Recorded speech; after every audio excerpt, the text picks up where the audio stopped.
Welcome friends, स्वागत है आपका मेरे यूट्यूब चैनल आईएएस यात्रा में। फ्रेंड्स, अब तक तो आपने न्यूज़ में सुन ही लिया होगा, इंडिया ने सक्सेसफुली टेस्ट कर लिया हाइपरसोनिक तकनीक को। तो फ्रेंड्स, हमें एक आईएएस एस्पिरेंट, एक यूपीएससी की तैयारी करने वाले स्टूडेंट के नज़रिए से हम यहाँ इस टॉपिक पर विशेष चर्चा करेंगे। इस टॉपिक के विषय में हम डिटेल में चर्चा करेंगे। तो फ्रेंड्स, यदि आप मेरे चैनल पे नए हैं तो प्लीज़ लाइक शेयर और सब्सक्राइब ज़रूर कीजिए और बेल आइकन को ज़रूर दबाइए ताकि आने वाले वीडियोस की नोटिफिकेशन जल्द आप तक पहुंच सके। फ्रेंड्स, यहाँ पर हम क्या क्या जानेंगे इस विषय में मैं आपको बता देता हूँ। तो हम यहाँ डीआरडीओ क्या है इसके विषय में चर्चा करेंगे। स्क्रैमजेट टेक्नोलॉजी क्या होती है, हाइपरसोनिक, सबसोनिक, सुपरसोनिक में अंतर क्या होता है, हाइपरसोनिक की स्पीड क्या होती है, हाइपरसोनिक क्या है और डिफरेंस क्या है बैलिस्टिक मिसाइल और क्रूज मिसाइल में, और टाइप्स ऑफ मिसाइल्स कितनी होती हैं। क्योंकि फ्रेंड्स, हमें यहाँ केवल न्यूज़ तक सीमित नहीं रहना।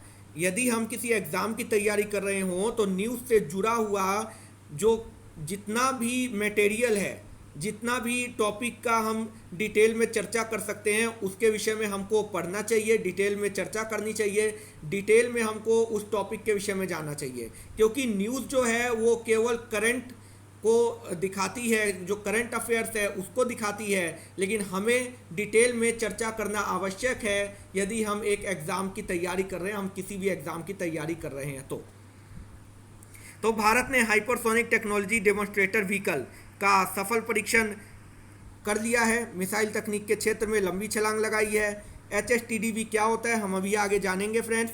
और इसका जो परीक्षण किया गया है व्हीलर द्वीप पर doctor APJ Abdul Kalam launch complex में किया गया है। ये DRDO के chairman doctor G Satish Reddy ने इसे महत्वपूर्ण तकनीकी सफलता करार दिया है। उन्होंने कहा है कि भारत उन चुनिंदा देशों के क्लब में शामिल हो गया है जिन्होंने इस तकनीक का सफल परीक्षण किया है। आगे हम जानेंगे कि भारत जिन क्लब में शामिल हुआ है उसमें कौन कौन से देश शामिल हैं। तो मंत्रालय ने कहा है कि परीक्षण के दौरान HSTDV ने ध्वनि से 6 गुना तेज़ गति यानी 2 किलोमीटर प्रति सेकंड की रफ्तार हासिल की और 20 सेकंड तक हवा में रहा। 5 साल में हाइपरसोनिक मिसाइल संभव है। भारत के पास अब बिना विदेशी मदद के हाइपरसोनिक मिसाइल विकसित करने की क्षमता हो गई है और अगले 5 सालों में भारत स्क्रैमजेट इंजन के साथ हाइपरसोनिक मिसाइल तैयार कर सकता है। HSTDV के सफल परीक्षण से भारत को अगली पीढ़ी की हाइपरसोनिक मिसाइल ब्रह्मोस 2 तैयार करने में मदद मिलेगी। फिलहाल इसे DRDO और रूस की एजेंसी मिलकर विकसित कर रही है। तकनीक का तकाजा, इस तकनीक से भारत दुनिया के उन देशों के क्लब में शामिल हो गया है जिसकी अभी मैं बात कर रहा था, जिनके पास हाइपरसोनिक मिसाइल विकसित करने की क्षमता है। इसमें अमेरिका, रूस और चीन है। लाभ क्या है इसके, इस तकनीक से लंबी दूरी तक मार करने वाली मिसाइलें विकसित करने में सफलता मिलेगी। कम लागत पर अंतरिक्ष में उपग्रहों को भेजा जा सकेगा। तकनीक पर आधारित मिसाइल से दुनिया के किसी भी कोने में दुश्मन को बहुत कम समय में निशाना बनाया जा सकेगा। तो फ्रेंड्स, ये काफ़ी इम्पॉर्टेंट फैक्ट्स हैं जिनको आपको याद रखने की ज़रूरत है। क्या है HSTDV? तो हाइपरसोनिक टेक्नोलॉजी डेमोन्स्ट्रेटर व्हीकल, ये इसकी फुल फॉर्म है, ये भी आपको याद रखने की ज़रूरत है। स्क्रैमजेट एयरक्राफ्ट या इंजन है ये, जो अपने साथ लॉन्ग रेंज व हाइपरसोनिक क्रूज मिसाइलों को ले जा सकता है। इसकी रफ्तार ध्वनि से 6 गुना ज़्यादा है, यानी यह दुनिया के किसी भी कोने में स्थित दुश्मन के ठिकानों को महज कुछ ही देर में निशाना बना सकता है। इसकी रफ्तार इतनी तेज़ है कि दुश्मन को इसे इंटरसेप्ट करने और कार्रवाई का मौका भी नहीं मिलता। तो HSTDV के सफल परीक्षण से भारत को उन्नत तकनीक वाली हाइपरसोनिक मिसाइल ब्रह्मोस 2 की तैयारी में मदद मिलेगी। इसका विकास रक्षा अनुसंधान और विकास संगठन DRDO तथा रूस की अंतरिक्ष एजेंसी कर रही है। क्या है स्क्रैमजेट इंजन? भारतीय अंतरिक्ष अनुसंधान संगठन स्क्रैमजेट इंजन को इसरो ने बनाया है। ने 28 अगस्त 2016 को स्क्रैमजेट इंजन का सफल परीक्षण किया था। इसे सुपरसोनिक कंब्यूशन रैमजेट इंजन के नाम से भी जाना जाता है। वैज्ञानिकों का मानना है कि इसका वजन कम होता है, जिसकी वजह से अंतरिक्ष खर्च भी कम आएगा और एयर ब्रीदिंग तकनीक पर काम करने वाले इस एयरक्राफ्ट से अधिक पेलोड भेजा जा सकेगा तथा इसका दोबारा इस्तेमाल भी किया जा सकेगा। फ्रेंड्स, ये रीयूजेबल है। ये काफ़ी जो है इम्पोर्टेंट फैक्ट है, ये आपको जानने की ज़रूरत है। तो यह अत्यधिक उच्च दबाव व उच्च तापमान में भी काम कर सकता है। ये खास क्यों है फ्रेंड्स, ये जानते हैं। सामान्य मिसाइलें जो बैलिस्टिक ट्रैजेक्टरी तकनीक पर आधारित होती हैं, यानी उनके रास्ते को आसानी से ट्रैक करने के साथ साथ काउंटर अटैक की तैयारी भी की जा सकती है। इसके विपरीत हाइपरसोनिक मिसाइल प्रणाली के रास्ते का पता लगाना नामुमकिन है। फिलहाल ऐसी कोई तकनीक नहीं है जिनसे इन मिसाइलों का पता लगाया जा सके। हालांकि कई देश एनर्जी वेपन्स, पार्टिकल बीम्स व नॉन काइनेटिक वेपन्स के जरिए इनका पता लगाने व उन्हें नष्ट करने की क्षमता हासिल करने की कोशिश कर रहे हैं। अब जानते हैं फ्रेंड्स सबसोनिक, सुपरसोनिक और हाइपरसोनिक में क्या अंतर है। ब्रिटेन निवासी रक्षा एवं अंतर्राष्ट्रीय मामलों के विश्लेषक जेम्स बोश-बोंटिस के अनुसार सबसोनिक मिसाइलों की रफ्तार ध्वनि से कम होती है।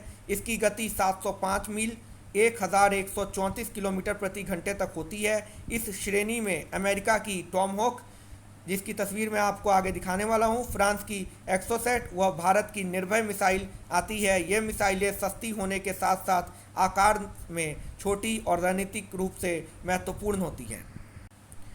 सुपरसोनिक मिसाइलों की गति ध्वनि की रफ्तार से 3 गुना मैक 3 तक होती है और अधिकतर सुपरसोनिक मिसाइलों की गति 2300 मील करीब 3701 किलोमीटर प्रति घंटे तक होती है। इस श्रेणी की सबसे प्रचलित मिसाइलें ब्रह्मोस हैं, जिसकी रफ्तार 2100 से 2300 मील करीब 3389 से 3701 किलोमीटर प्रति घंटे है। सुपरसोनिक मिसाइलों के लिए रैमजेट इंजन का प्रयोग किया जाता है और हाइपरसोनिक मिसाइलों की गति 3800 मील प्रति घंटे से भी अधिक होती है, यानी इनकी रफ्तार ध्वनि की गति से 5 गुना से 6 गुना तक होती है और इनके लिए स्क्रैमजेट यानी मैक 6 स्तर के इंजन का प्रयोग किया जाता है। How many types of missiles are there, कितने टाइप्स की मिसाइल्स होती हैं यहाँ पे। तो फ्रेंड्स यहाँ 5 टाइप की मिसाइलें होती हैं। एयर टू एयर होती है, एयर टू सरफेस होती है, सरफेस टू एयर होती है, एंटी शिप होता है, एंटी टैंक होता है या सॉल्ट बैलिस्टिक मिसाइल होती है। Are most often categorized as short range होती है, मीडियम रेंज और इंटरमीडिएट रेंज के रूप में इसको बैलिस्टिक मिसाइलों को हम कैटेगराइज कर सकते हैं, और इंटरकॉन्टिनेंटल बैलिस्टिक मिसाइल के रूप में भी। इंटरकॉन्टिनेंटल बैलिस्टिक मिसाइल आप अच्छी तरह जानते होंगे फ्रेंड्स, अग्नि 5 को कहते हैं। बैलिस्टिक और क्रूज मिसाइलों में अंतर। बैलिस्टिक मिसाइलें काफ़ी बड़ी होती हैं और वे भारी बम को ले जाने में सक्षम होती हैं। इन मिसाइलों को छिपाया नहीं जा सकता, इसलिए उन्हें छोड़े जाने से पहले दुश्मन द्वारा नष्ट किया जा सकता है, जबकि क्रूज मिसाइलें छोटी होती हैं और उन पर ले जाने वाला बम का वजन भी कम होता है, उन्हें छिपाया जा सकता है। इनका प्रक्षेप पथ भी भिन्न होता है। बैलिस्टिक मिसाइल ऊर्ध्वाधर मार्ग से लक्ष्य की ओर बढ़ती है, जबकि क्रूज मिसाइल धरती के समानांतर अपना मार्ग चुनती है। छोड़े जाने के बाद बैलिस्टिक मिसाइल के लक्ष्य पर नियंत्रण नहीं रहता है, जबकि क्रूज मिसाइलों का निशाना सटीक रहता है। फ्रेंड्स, आपको इस विषय में अच्छी जानकारी होनी चाहिए, इस फैक्ट के विषय में अच्छी जानकारी होनी चाहिए कि छोड़े जाने के बाद बैलिस्टिक मिसाइल के लक्ष्य पर, जो उसका गोल है, जो उसका एम है, उस पर नियंत्रण नहीं रहता है। बैलिस्टिक मिसाइल कहीं भी लग सकती है, उसके गोल पर, एम पर नियंत्रण नहीं रहता है, जबकि क्रूज मिसाइल का निशाना सटीक होता है। भारत ने रूस के सहयोग से ब्रह्मोस नामक क्रूज मिसाइल तैयार की है।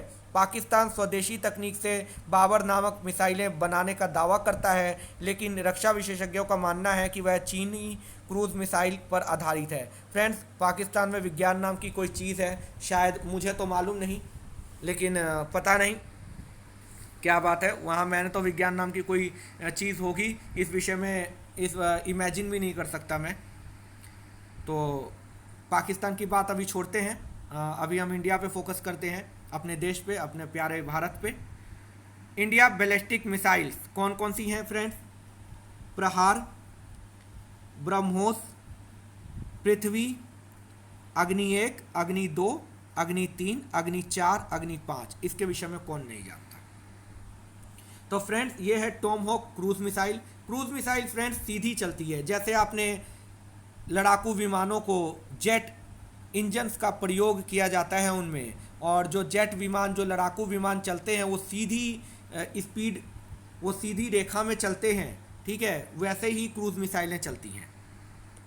फ्रेंड्स, क्रूज मिसाइलों के हमारे देश में एग्जाम्पल्स निर्भया है, ब्रह्मोस है और जो बैलिस्टिक मिसाइलें हैं उसमें अग्नि 3, अग्नि 4, अग्नि 5 और पृथ्वी 1। तो पृथ्वी एक शॉर्ट रेंज बैलिस्टिक मिसाइल है। तो ये जो बैलिस्टिक मिसाइल है इसका जो वर्क जो तरीका है वो क्या है, देखिए फ्रेंड्स, यहाँ से बैलिस्टिक मिसाइल इस तरह छोड़ी जाती है और ये इस तरह सीधे हवा में जाती है और उसके बाद जो है यहाँ ये दुश्मन पर अटैक करती है। तो फ्रेंड्स अगली तस्वीर में आप अच्छी प्रकार से समझ पाएंगे। तो ये फेज़ है बैलिस्टिक मिसाइल का। सबसे पहले यहाँ से बैलिस्टिक मिसाइल को बूस्ट किया गया, ये मिड कोर्स है, और उसके बाद सबसे ऊंचाई पर चली जाती है जब बैलिस्टिक मिसाइल, उसके बाद नीचे आके दुश्मन पर सीधे अटैक करती है। ये है हाइपरसोनिक मिसाइल की तस्वीर फ्रेंड्स। हाइपरसोनिक मिसाइल कुछ इस तरह की होती है। अब हम जानते हैं डीआरडीओ के विषय में। डीआरडीओ का हेडक्वार्टर डीआरडीओ भवन न्यू दिल्ली में है। ये फाउंड किया गया था 1958 में। इसके एम्प्लॉयज़ है 30,000 और 5,000 इसमें से साइंटिस्ट हैं। और इसका जो बजट है 14,818.74 करोड़। और अब्दुल कलाम आइलैंड जो पहले जाना जाता था व्हीलर आइलैंड के नाम से, उसका जो ओडिशा के कोस्ट पर मौजूद है वो India approximately 150 kilometre 93 mile east के तरफ of the state capital of Bhubaneswar. तो ओडिशा की जो राजधानी है भुवनेश्वर, उससे 150 किलोमीटर पूर्व की ओर यह स्थित है। और the integrated test range missile testing facility is located on the island.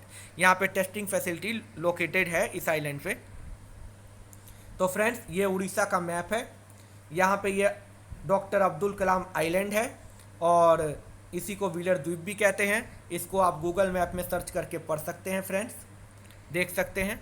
तो फ्रेंड्स आज के वीडियो में इतना ही। यदि आपको इस वीडियो पर कोई भी बात नहीं समझ में आई तो आप कमेंट सेक्शन में कमेंट करके मुझे पूछ सकते हैं। मैं उसका जवाब देने की पूरी कोशिश करूंगा और उम्मीद करता हूं फ्रेंड्स इस वीडियो से ज़रूर आपको कुछ सीखने को मिला होगा। तो friends thank you for watching this video और बने रहिए आप मेरे चैनल पे। आपको इसी तरह की वीडियोस जल्द से जल्द मैं मुहैया कराने की कोशिश करूंगा और आपको हमेशा अप टू डेट रखने की कोशिश करूंगा। तो फ्रेंड्स इस चैनल को सब्सक्राइब कर लीजिए और बेल आइकन को ज़रूर दबाइए ताकि आने वाले वीडियोस की नोटिफिकेशन जल्द आप तक पहुंच सके। Thank you for watching friends, और अपना ख्याल रखिए और कोविड-19 से बच के रहिए।